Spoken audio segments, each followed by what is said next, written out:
Komento nila, kaloka diba? Yung di nga natin alam na may something na pala doon.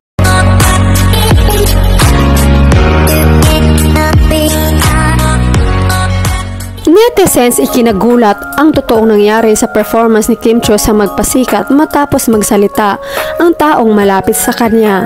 Paolo Avellino, ganito ang naging reaksyon. Hindi lubos maisip ng netizens ang mayroong konting sablay sa pagtalo ni Kim sa post ng hair and makeup artist na si Hais Fernandez. Ayon sa kanya, nakakaloka ka dyan, hindi pa nagbibigay ng command yung sasapo sa'yo, tumalon ka agad. Buti na lang timing ang talon mo at chinita princess.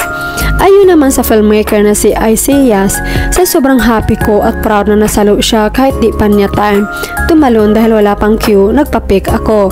That feeling na shootan, nasalo, buhay ang alaga ko at tuloy-tuloy ang project. Opo, char. Okay, super proud. And napabilib na naman niya ako dahil dyan itigil ang hinga muna. Next month na yung edit, charot. Congrats Kemi, proud daw si Adele sa'yo.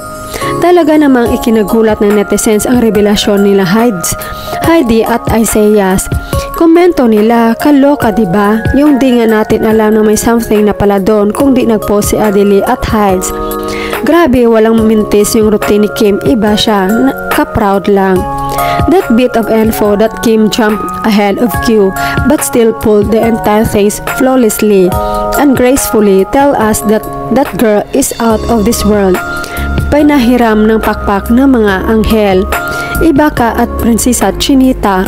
Wow, iba ka talaga Kemi. Never thought that there was a miss in your execution of that excellent routine. You are something girl. My admiration for you went to the roof. Iba ka nga, nag-isa ka at Prinsesa Chinita. Many may copy you but none is truly like you.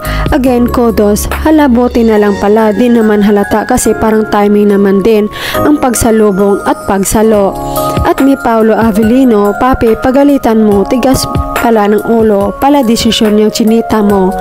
Buti na lang, thank you Lord at nagawa niya ng safe.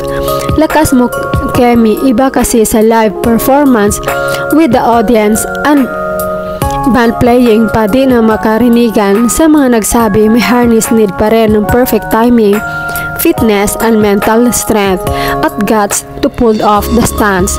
Perfect 360 flip kahit pa wala na yung last wing momentum. Thank you Lord, di niyo po pinabayaan si Kim because we prayed a lot for her safety and the guardian angel sent from above took care of her. Thank you Papa God for taking care of Prinsesa Chinita. Malakas kay Papa G, she was protected by her angels. Diyos ko Lord Kemi, please sa next year wag na ganito, mag-drums ka na lang. Tama na yung pa-acrobatic performance, maawa ka sa amin. Sakit sa bangs talaga. Ingat ka lagi langga. OMG, her angels and people loved and prayer worked to protect her. Extra effort ang guardian angel niya kahapon, nagising ng very light si Padre Pio. Ito yung post ni Sai kagabi, wala pang cue na tumalon, buti na lang, magagaling din lahat. Grabe, buti talaga, nasama sa memory na din.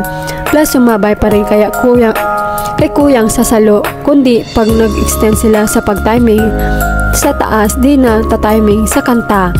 Baka sa kanta niya na babase, kasi pag late ba siya tumalon parang di na sila in tune sa kanta.